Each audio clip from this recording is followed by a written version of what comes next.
Hello, DEFCON!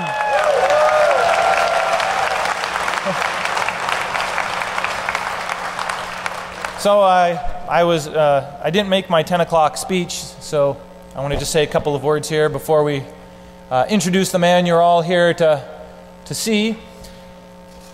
At least I think you're here to see General Alexander, aren't you? Yeah. So this is something in our 20th year anniversary. I mean, it couldn't have come together any better. First of all, I never thought I'd be doing this for 20 years.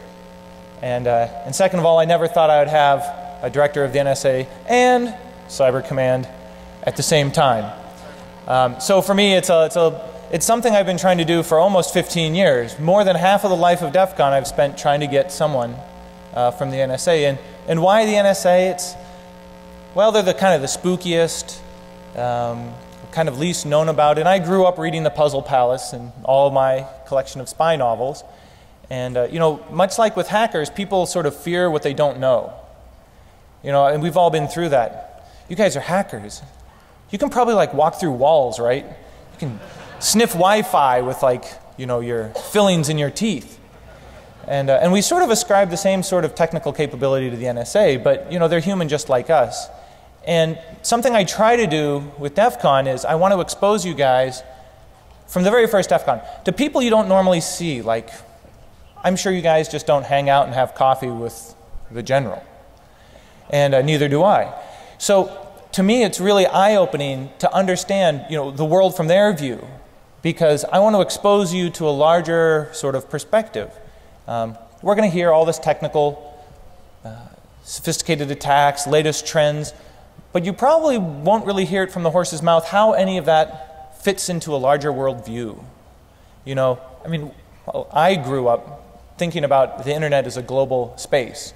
You know, it was my local community, who I knew, and it was the world. And I didn't spend a whole lot of time thinking about my nation, because that's like a geographic thing, and I'm all electronic.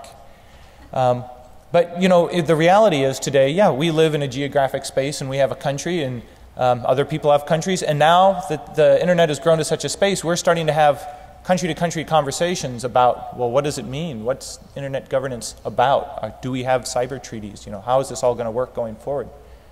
And so, like magic, on our 20th anniversary and the NSA's 60th anniversary, this has all come together. So with that said, I'd like to have you give a warm welcome to General Alexander.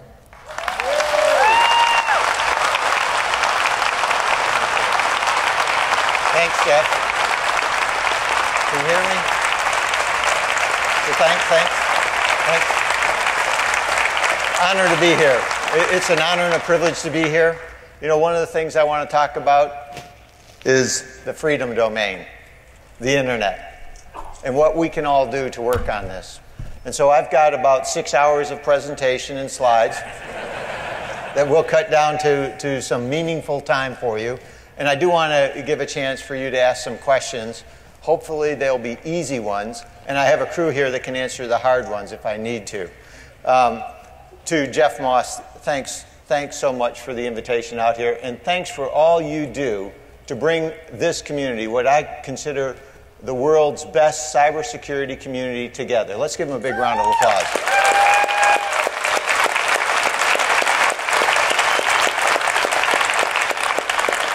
Absolutely superb, and this is something that I want to hit on in a few minutes. Gail Thackeray was just up here. Let's give her a big round of applause for what she's done.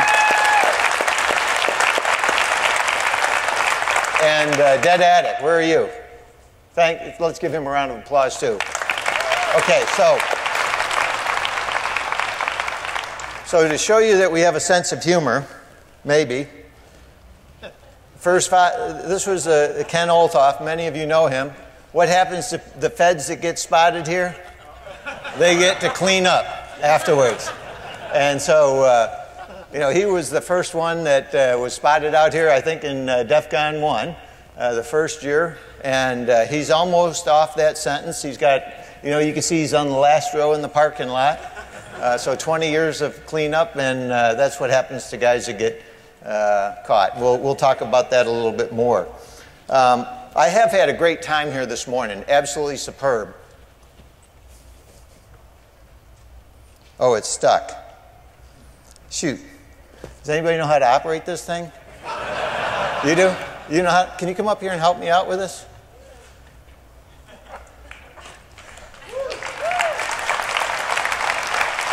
You know, it just seems to be stuck, and you know, I'm not sure how to get it to the next slide. Right? Oh. Oh, well, that was good. What's your name? SciFi. SciFi. Oh. Let's give SciFi a big hand. Come on up here.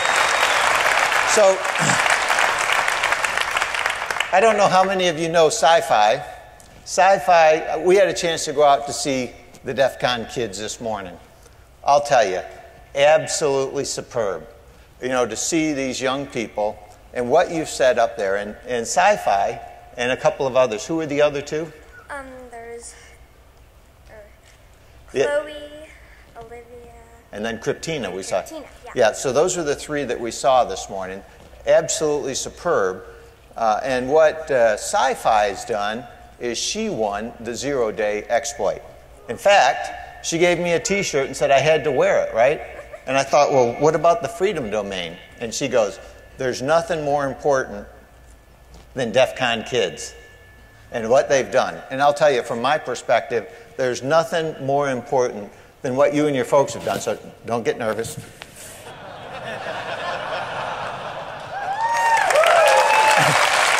So we have, this is SciFi's t-shirt. SciFi 0-day, absolutely superb. And I'll tell you, we have great people like SciFi all over and in this audience, all of you. And what it takes, we put up here on this slide, it takes great people to really bring together what our nations need, all our nations. Better cybersecurity. So, this is for you. Thank you. Let's give her a big round of applause, folks. Okay, you know where the right arrow is? You want to stay up for a little bit?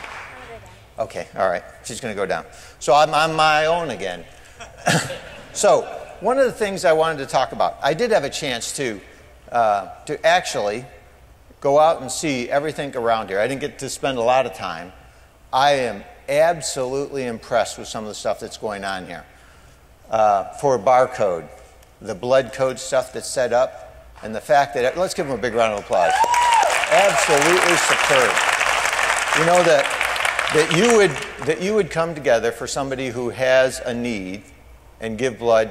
I am really impressed. That's absolutely superb. You should all be very proud of yourselves. I am. And I'm proud to be associated with you. What I want to talk about, cybersecurity, education.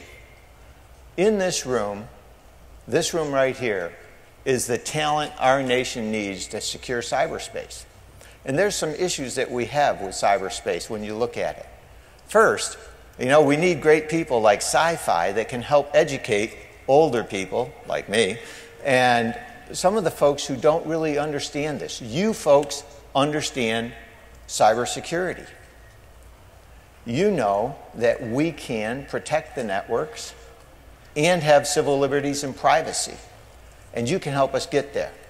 Now, some of the things that we're going to talk about is how do we take the next step?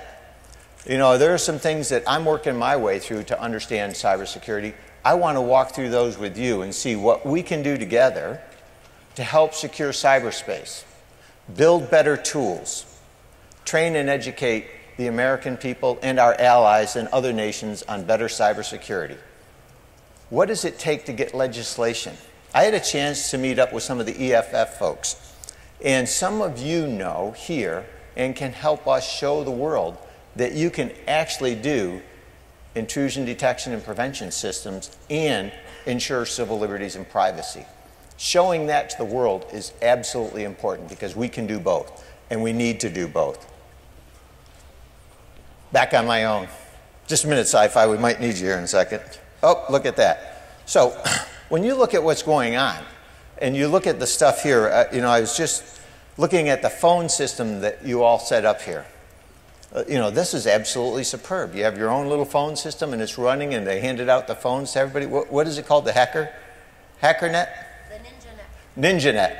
NinjaNet. So you set up your own phone. Look at the phones and where they're going. The mobile devices. Just about everyone in here owns a mobile device. Actually, most of you own 2, 3, or 4. You have your iPhones or your Android, you have an iPad, you have wireless and wired devices, and you have all this great technology. And what's going to happen over the next several years? It's going to continue to grow. Look at what's happened over the last few years, where we've gone from, last year there were over 460 million cell phones sold. This room bought half of them. And great opportunities when you look at the calculation and capabilities in this equipment for solving some of our nation's, our allies, and the world's problems, especially in healthcare. Think of the things that we're going to be able to do in a few years. We're going wireless. The ability to connect to that network's absolutely superb. I had a chance to go over to the wireless section and walk by that and see what you're doing. Tremendous vulnerabilities that we've got to address. So there are tremendous opportunities that you can see on here. And I think, and I put on here DEFCON kids. From my perspective, the greatest opportunity, educating the next generation that's going to come on beyond us, like SciFi and her teammates there. This is our future. And what you're doing here to help train those folks, absolutely superb. And you should be very proud. Now, there's some tremendous vulnerabilities out there. When you look at what's going on in the network, there's a lot of companies with tremendous cybersecurity experience that are still getting hacked. And I've put some of them up here. And just to give you some insights, when you look at some of the ways those have hacked, those zero-day exploits that SciFi made, and she's going to help me out because she did hers in a game to actually run it faster in time or to get out in front of it in time. And that can help me beat my kids. But it's also those type of exploits are used to get into some of these companies that are the best in the world at cybersecurity. From my experience, what we find out is they're the best, they know they've been hacked. There's more than 10 times, almost 100 times, more companies out there that don't know they've been hacked. Tremendous vulnerabilities. And we've got to figure out how to work together to solve that.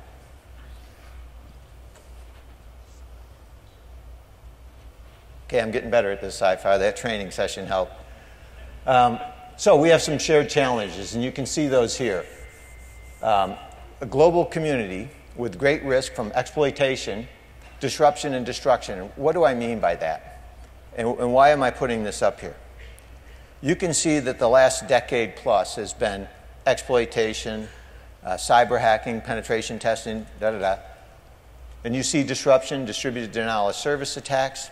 And my concern is that's going to flow into destructive attacks that could have significant consequences on our nation's critical infrastructure, government networks, the internet itself.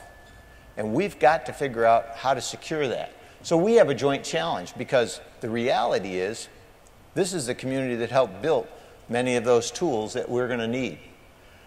You understand this. You understand what's going on. You know, I had a chance to go over to capture the flag stuff that's going on there. This community, better than anyone, understands where this is going and what we need to do to help our nation and our allies fix this. So, let me go to the next slide. So, we also have some shared principles and responsibilities, and I've listed those out here because I think from my perspective, we all have the same approach to this. And you can see what we've laid out. I think from my perspective, we all share this responsibility. This is not the government can fix it. This is not private industry that's going to fix it. This is we're going to fix it, and that's what it's going to take, a team approach. We have to be collaborative. How do we do that? One of the things that we can't do today is very easily share between government and industry for protection of critical networks. That's part of the cyber legislation. We need to address that. And you know, from my perspective, watching what's going on in Congress, I think both parties see this as a significant problem. They're debating this today. It's ironic, while we're out here, they're debating cyber legislation that would allow us to share information and take it to the next step. What are the standards that we should jointly set? Industry, you all, government, that critical infrastructure and networks should have to ensure their security. How do we do that? And one of the things I point to is, well, look at the SANS Critical 20 network configuration and settings that we ought to do. Those are things that we should look at, and we should address that. And from my perspective, this is all about our future. And there's a lot of things that are going on here. We can sit on the sidelines and let others who don't understand this space tell us what they're going to do, or we can help by educating and informing them on the best strategy forward that benefits all of us and our nation. And that's the real reason that I came here, to solicit your support. Because from my perspective, if we had everybody in this room for a few weeks working together on this, we could solve many of those issues.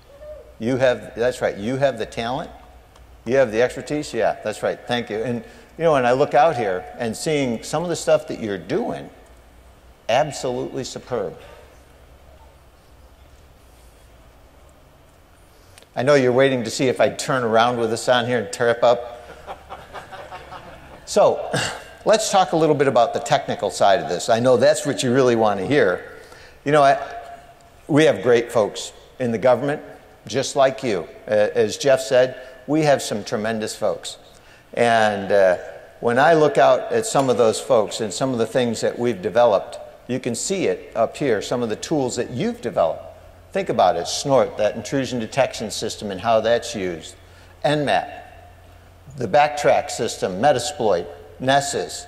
These are great tools for penetration testing and hacking. And from my perspective, when I look at those, this community, we developed those. We need to take it to the next step. Now, I know Whit Diffie couldn't be here, one of the key guys on the internet. Along with Vint Cerf, you start to bring some of these guys together. They're the ones that helped build it. And we've had some folks that have done some great things too.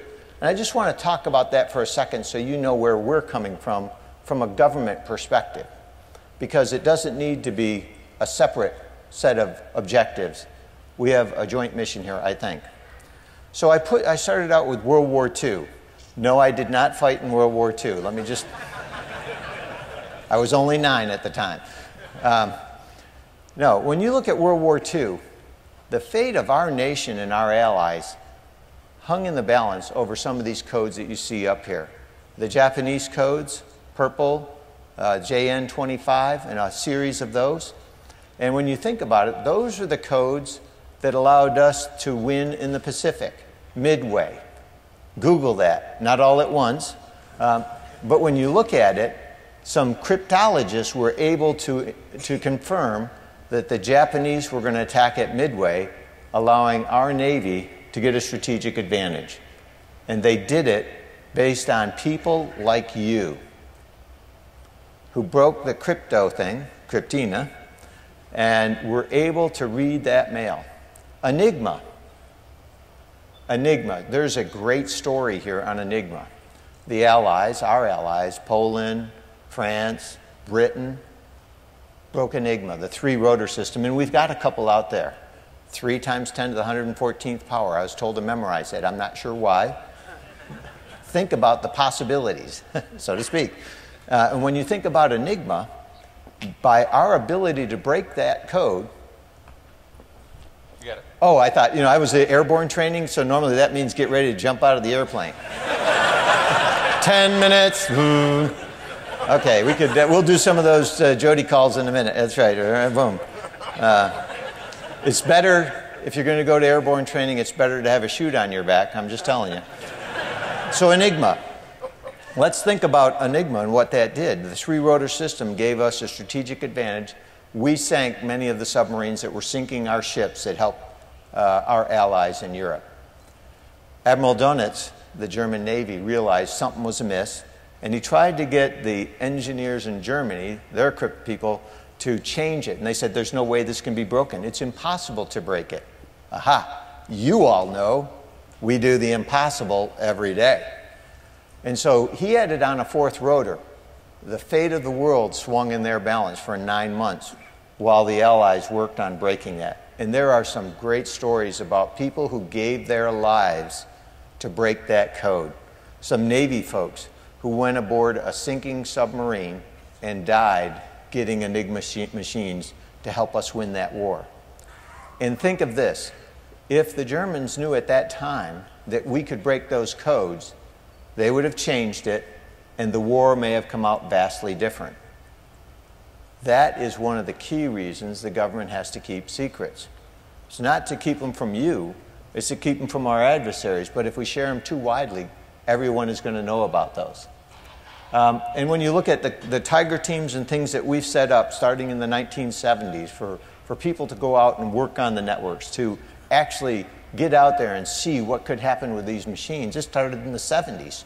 People realized, we've got problems coming up in cybersecurity. And that started all in the 70s, building out these teams, going to DES, the follow-on, and AES encryption. I wanted to mention the DIB pilot, because I think the DIB pilot and our partnership with DHS and FBI, that's your government cyber team. And you had Mark Weatherford here earlier.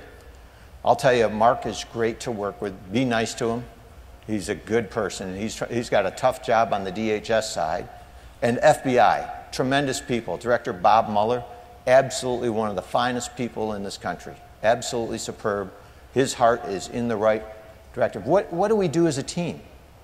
When you think about that team, FBI has the law enforcement, the criminal side.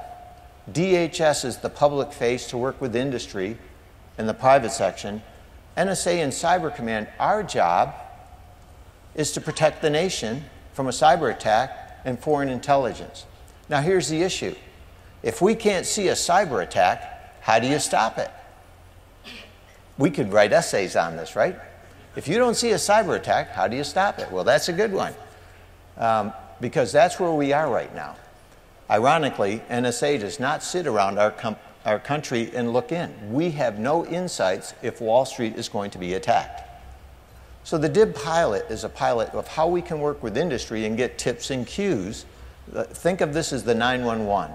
We can give them information to help protect their networks, and they can tell us from their intrusion detection systems when an event occurs at network speed. The reality, and those of you familiar with IDS, IPS, SNORT, and all these systems know that you can use these data files, event files, and other things, and all you need to pass is the fact of a signature and IP addresses in real time, and we can take it from there. So think of us as the firemen on the network. Or think of this as the easy pass as you're going up the highway. All we need, that beeping was me. That's because I was backing up. Just kidding. My wife does that to me all the time. So when you think about that, an easy pass is a great way. When you go down the highway and you go through the easy pass lane, right? All of us got those easy pass. No, I know you guys can break it. We'll talk about that later. But as you're going down, what you're doing is just sending that code. That system is not looking in your car, seeing who's in your car, getting facial identification or anything like that, reading the mail on that, or intercepting anything. It's just getting that code. And what we need for cybersecurity is something analogous to that. That's one of the things that I'd ask you to work and help push between folks here. I think that'll be very important. You know about SE Linux and SE Android, so I'm going to skip over those.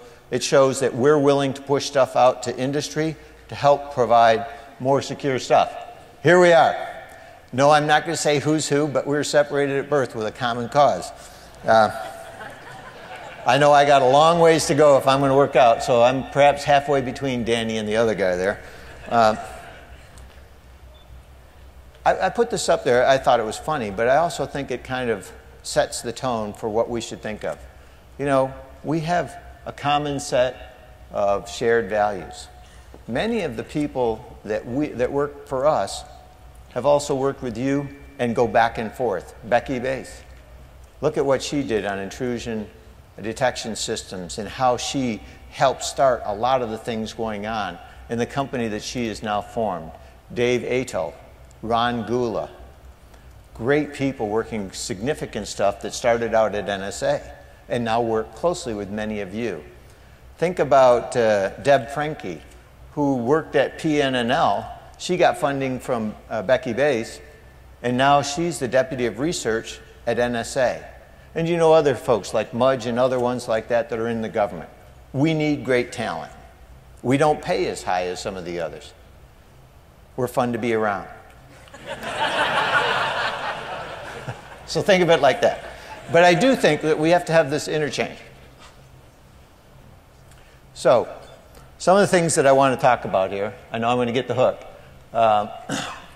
is shared principles. The principles upon which we should secure cyberspace. And I think these set those. And I'll just hit the last one here because sometimes you guys get a bad rap. From my perspective, what you're doing to figure out vulnerabilities in our systems is absolutely needed. We've got to discover and fix those. That's hard work. Takes technically suave and debonair folks like you, and you do a great job at it. And you got to know the line. There are some great books out there, and I know all of you know those lines. And I know you all adhere to that. So that's great. Well, mostly. But on the internet, I think the third bullet down is what we really want to do is innovate, freedom, how we're going to look at where we take this next. This is a great opportunity for not only our nation, but for the world. And you know, one of the things that I'm really proud of saying is, when you look at Vint Cerf and the others, we're the ones who helped develop, we're the ones who built this internet. And we ought to be the first ones to secure it. And I think you folks can help us do that. So we have that shared responsibility. We have a shared responsibility to fix that. And I want to talk briefly about what we're doing from my perspective. And you can all pile in on this, and I know Jeff has got a great way for getting your feedback and getting that to me. But when you look at it, there's 5 things that I'm trying to do as both the director of the National Security Agency and the commander of US Cyber Command. First, how do you see cyberspace? How do you visualize it? Where is the graphical user interface for cyber defense? We haven't yet made the transition that the gaming industry and others have done in network security, but there are opportunities here that are superb. Defensible architectures. When you look at some of the networks in government, you know, the Defense Department's network has 15,000 enclaves. How would you like to have my job defend those 15,000 when you know others are configuring those based on what they feel is right, even when we pass guidance? It's hard to do that. So we need to come up with a more defensible architecture. From my perspective, we need to reduce the attack surface by going to things like thin virtual cloud. That's not perfect, but it's a step in the right direction. And it helps us in the mobility area. We need to look at the command and control. How are we going to work with other government agencies and within the Defense Department here? We need to set the authorities.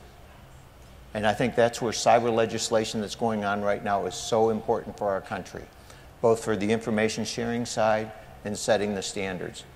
And perhaps the most important, and what you do tremendous here, and what I would like some feedback from you is training and educating people on this. You know, when I look at some of the courses and some of the things that you're doing, from the DEFCON kids all the way up to capture the flag and some of the things that Jeff and you all have going, what are the lessons learned on how we should now train our military and civilian force for defending our nation? What are the standards that we should set? What are the types of courses and the abilities that they should have to do the job that you depend on them and our allies depend? And how do we share that? That's one of the great things that we need to do. And that's one of the things that you all can help us do. And that you all makes it sound like I'm from the South. And I am. I'm south side of Syracuse. So the future. What future do you want? How are we going to get there? From my perspective, you all can help us set that future. What I want. You know, I have 4 daughters. 2 are computer programmers. One's an aeronautical engineer swayed a little bit from the path there. One's a social worker, and we need her. She's great at it. I have 14 grandchildren. I know, that's a lot. Yeah, and I'm only, what, like 30? And you look at it, it is so impressive to see the 2-year-olds with playing with the iPads and the other systems today. Those things that you're helping to build, they're playing with. They're going to be much better educated than I was. They're going to advance this a lot further. So what you're building is absolutely good for our future. So thanks. Thanks. I have a couple more slides. We can take cybersecurity to the next level. What we need from you, how we educate and train people, how we see cyberspace, how we build the tools of the future. Those tools that can help you do much more than we're capable of today. Because today it's one-on-one. And when you look at cyberspace and the number of problems that we face, it's one-on-many. How do we visualize that? How do we set that up for the future? These are the things that we're really going to need to push on. And we absolutely need you to help us do this. Truth in lending. So, as you know, I told Ken, he's out there sweeping the parking lot, and he put his broom down for him, and he says, you're going to go out there, and they're going to know that you're a Fed. I actually now have that T-shirt, too. And I didn't even get out of the parking lot before they had me sweeping the South 20 there. So everybody serves that. The reality is, I want you to know, from my perspective, I think getting government people out here to talk and have this dialogue is absolutely vital for our country. How do we take it to the next step? And I think having EFF, having the social engineering, having everybody here together, we ought to discuss this. You have great insights, and we ought to help our nation solve that problem. I'll tell you, from my perspective, it was a privilege and honor to walk through this morning with Jeff Moss and his folks and see all the great things that are going on. Stand up one more time, SciFi. Let's give SciFi a big round of applause and DEFCON kids.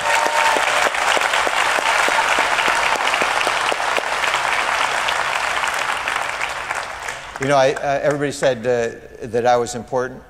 That's the most important person for our future and the kids that you're training. So, Nico, absolutely superb what you're doing. It was a privilege and honor to meet you. So, thanks. Okay, with that, questions. No questions, I'm out of here. Not so lucky. Not so lucky. Yeah. Okay, Are these multiple choice? Yeah. So I'm going to start with the easy one. And it's probably one of the top requested ones. So does the NSA really keep a file on everyone? And if so, how can I see mine? Because I'm really curious to see what's in it. Does this mean all 6 billion people? No, just the United States, I think. Just the United States. First, there are so many things you could say are funny, but I think this requires a very serious answer. First, no, we don't. Absolutely not. And anybody who would tell you that we're keeping files or dossiers on the American people, no, that's not true. And let me tell you why. First, under our agency, we have a responsibility. Our job is foreign intelligence. We get oversight by Congress, both intel committees, and their congressional members and their staffs. So everything we do is auditable by them, by the FISA court, so the judiciary branch of our government, and by the administration. And everything we do is accountable to them. And within the administration, it's from the Director of National Intelligence. It's from the Department of Justice. It's from the Department of Defense. I feel like when I was a kid growing up, and some of you may feel like this too, you might get in a little trouble, you're supervised a lot, maybe had to spend time in the hall. Well, that's the way I feel today. We are overseen by everybody. And I will tell you that those who would want to weave the story that we have millions or hundreds of millions of dossiers on people is absolutely false. Let me take it to the next step. Under the FISA Amendment Act, we are authorized to collect foreign targets, think of terrorists, outside the United States. And that law allows us to use some of our infrastructure to do that. we may incidentally, in targeting a bad guy, hit on somebody from a good guy because there's a discussion there. We have requirements from the FISA court and the Attorney General to minimize that, which means nobody else can see it unless there's a crime that's been committed. And every one of those are auditable by all those branches of government.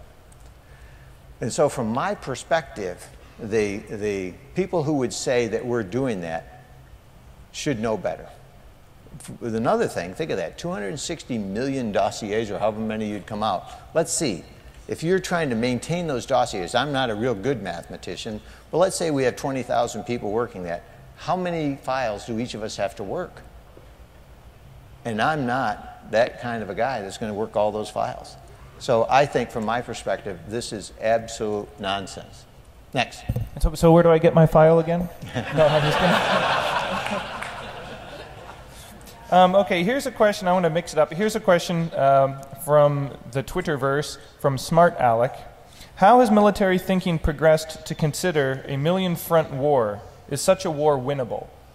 A million front? Meaning online. Right. Well, I think today, and I had a chance yesterday to be out to Aspen, I was asked, where do we see the defense of our country in cyberspace?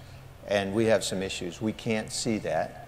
So right now on a million front war, Smart Alex is probably what it was. Alex with an X, like Alexander Alex.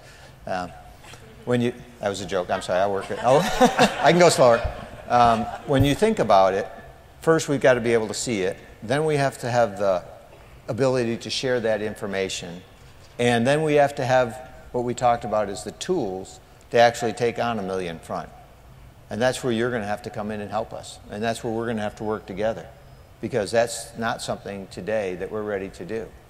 And one of the other questions that goes along with it is the offense, does it have the advantage? And especially if you can't see it, yes they do. So those are the things that the government, both parts of Congress, and the administration are working to address right now. So you're in a very unique position. On stage. On stage, right, at my conference. In that there's never been before a single person head of both the NSA and a newly... Hey, watch, I've got to pay for that. and the newly formed Cyber Command. So do you have sort of a split personality? Do you wake up sometimes at night, Cyber Command, NSA? How do you decide, or how is that line made, and is that a productive way to go forward with the defense of the country? Yes. No. Which hat was which? Actually, I think it absolutely is the right way to go. Just, two hats. I don't get two paychecks. I found that out last week. Actually, when I came into the job, I've been in the job now almost 7 years. And you might wonder, why has he been in the job so long? First, they said you have to do a few things that are important before you can leave. So I'm going to be there for a while. When I came in, I was actually the director of NSA and the commander of the Joint Functional Component Command Net Warfare. So I was always dual-hatted or triple-hatted because we count the chief Central Security Service as a third hat. And so from my perspective, the team, the Defense Department and the intelligence community team that works on the network, that helps defend the network, NSA has both the foreign intelligence and the information assurance side. So that team that has those skills, Cyber Command needs to work with. And if we couldn't leverage that team, we'd have to go build another team. And it doesn't make sense because we could never build the capability that we have at NSA. We couldn't rebuild it, we couldn't afford it, it would take us years. So we need to leverage it. Many of our allies are doing similar things, and it makes a lot of sense. In fact, what that really gets us to is this cyber team concept. So within the Defense Department, we've built that team together. Within our government, we have the FBI, DHS, Cyber Command and NSA. That's the government cyber team. Then we have industry, and now you.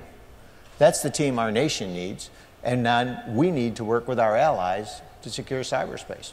And that's where I think we need to go. Yeah, that's actually a perfect feed into my next question, which is how does NSA cooperate with others, not just our allies or our favorite friends, but people who are maybe on the fence, you still have to share information.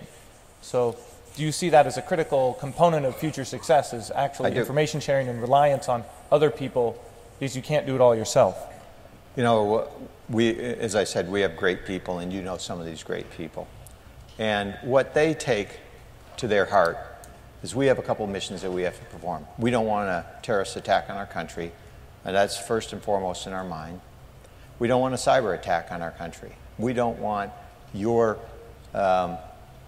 critical information getting hacked into and bank accounts and other things going down. When we look at vulnerabilities and we discover those, we look at those and we share those with industry. Now, it might not be with the big NSA moniker on it. We would actually work that with DHS and FBI, push that out to them for the good of the country. What I am really proud of is the way our people look at that and do that for the good of this country. So when you see a lot of these vulnerabilities that are getting fixed, many of those our folks have found. And many of our folks found those by working with you. So thank you. Okay, I've only got a couple questions left. So it's organizational question from Dave Eitel. And how big should Cyber Command be? Ultimately bigger than the Navy? Bigger than the NSA? Well, that's a good question. Big enough to do the job. I clearly do not see it bigger than the Navy or any other service. In fact, I do see the mission growing, and the real issue is, for the good of our country, we have an economic crisis. Many of you may not have heard about that. One of the things that I and many of the folks in government feel is that we should fix that on our watch. So we don't want to grow the military and other things way up to solve a problem. So one of the issues that I would throw back to you all is help us come up with the tools that would allow us to do this, not 1 on a million, everybody taking one of those million, which would mean a 1,000,000-person cyber force, but how do you do this and scale it? And how do we get the talent and the people that we need? From my perspective, I believe that when we look at the cyber community that we have today, what we're actually building together is our ops and defend people, bringing together with the exploit and the attack people. And what we're looking at is the ops and defend people under our legacy system is really big. And so if we could go to the new architecture, you would need less of these type of people, say sysadmin and this kind, and more that we could then train to be full spectrum cybersecurity folks, trained to your standard, that would know how to find people penetrating the networks. And that's what I think we've got to do. So what I would like is to try to actually evolve our community and shift it to where we need to be, not to grow it per se. Now, will we need to grow in some areas? Absolutely, but we'll shrink in others. And I think at the end of it, when I look at it, what I've told the Chairman and the Secretary of Defense, I think we can actually do both missions with less people in the future with some of the technology that we have coming on and with your help. So that brings me up to a personal question, which is in automation. So we're a pretty big country, 300 plus million or so, but botnets can have millions of nodes. And if it's a one-on-one type of game, we're going to lose. If it's a one of our defenders against one of their attackers, you'll never win that game. So you have to automate. And so to me, and I'm curious, does NSA see the future as sort of automation? Automate everything you can, and then learn how to automate everything else. So we keep humans doing the human jobs, the challenging jobs that computers can't do. Is that, in my view, is probably only the one way that we can tackle this problem. Is there sort of similar thinking? Well, I think you've hit it on the head. I would tell you that, and you would work your way through it just as you did there, that it makes sense to automate where we can. And as many of you know who automate things, to have people who can reverse engineer it and say, is this a viable concept, this automation, or do I have a real problem? I built an Enigma machine and then find out that somebody broke through it when I trusted implicitly that this was good to go. Right. And the reality, so this is secure. Nobody can hack into it. And then what you find out is that everybody's hacking into it, and the only one who thinks it's secure is me. Right. That would be a big problem. So I think what we want is the combination, automate where we can, have real-time capabilities to defend, and have people, great people, trained to a standard that can help bring all that together and continue to grow this. So as you look at what you do here every year, you get a chance to look at evolving technology. Look at what's happened in the 20 years that you've had your folks here. And we've brought this group together. And look at what you discussed 20 years ago and the state of the art. And look at where the state of the art is today. It's superb. This is phenomenal. One of the greatest things going on right now, and the trend for the future. Mm-hmm. You know, you guys are the greatest in demand for our nation. And so when you think about that, now the thing is, so we would want to automate, and we want to move it to the next step, and we want people that can help us get there and continue to climb that road, share it with our allies, build the best network in the world, secure the freedom domain that I started out with. I think that's what we all want to get to, and I think we can get there. And along the way, it doesn't mean that people aren't going to throw rocks at it and try to take it down. And we've got to be able to stop that. Go ahead. Yeah, so here's your final question. So if you could have a perfectly secure internet or a nicely insecure internet, which would you choose? I would choose the perfectly secure internet. Here's why. I think it is in our nation's best interest. Look at all the intellectual property that we've lost over the past decade. It's huge. That's our nation's future. That's the future for young folks like SciFi and others. That means others will take advantage of that intellectual property at our expense. And same with our allies. They're having the same thing happen. And so if we could fix that, that would help us on our economic growth. This would be huge for our country. And this area that we're talking about is the fastest growing area in our nation for the past 3 decades. Look at what makes up the Dow Industrial, the NASDAQ. Look at all the companies that deal in this sector. That's what fuels our economy. Yeah. That's where we need to be. So from my perspective, for my grandchildren, for you all, for us, that's what we need to do. And I think it's doable. It's not going to be easy. And I think we should go at it with the thought of, it'll never be perfect. We can't get to perfect. But we can come really close. I didn't mention in one of the slides that our nation created 2 cryptologic systems, SIGABA and SIG-SALLY. These were both data and voice communications that were used during World War II. We were able to crack our adversaries' communications and protect our own. We can do this in cyberspace and continue to build towards a perfect internet that would be good for the world. And we ought to all push for that. And I think when you bring in not only our great talent here, but those of our allies, I think that's absolutely superb. All right, that brings this session to a close, so let's have a round of applause for General Olaf.